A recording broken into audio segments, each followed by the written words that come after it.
अर्चना, हा, आज आपण बनवूया गुळाच्या पोळ्या. गुळाच्या पोळ्या. हा, प्रत्येक वेळेला आपण साखरेच्या बनवतो, हा, पण आता मला गुळाच्या खाऊ वाटायला लागल्यात. तर मंडळी हे बघा, इकडं ना अशा ढिपी बारक्या बारक्या भेटतात. आपल्या गावच्या सारखा गुळ नाही भेटत. तर ही आहे पाव किलोची ढेप. हे बघा, एवढी भेटती 20 रुपयाला. साखरेपेक्षा गुळ महाग आहे. तर आम्ही बनवणार आहे आज गुळाच्या पोळ्या.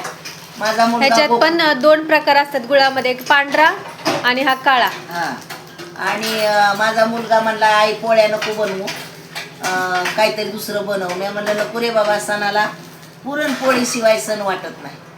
माझं तर तसं म्हणणं आहे. तुमचं काय म्हणणं आहे सांगा. आणि आपल्या महाराष्ट्रात पद्धत आहे, प्रत्येक सणाला पुरणपोळी झालीच पाहिजे. आमटी, भात, पुरवडी, पापड, भजी, दूध, तूप सगळं असलं ना ताट भरून एकदम.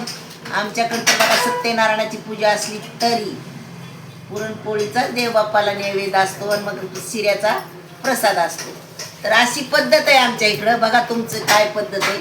आणि मला तरी वाटतं प्रत्येक सणाला पुरणपोळीचाच नैवेद्य आणि रसरशीत सण असा वाटतो, म्हणून पुरणपोळीच करावी. म्हणून मी पुरणपोळी करायला घातली, ती पण गुळाची. तर तुम्हाला कसं वाटलं आणि तुमच्या काय कमेंट आहे ती मला नक्की जरूर कळवा.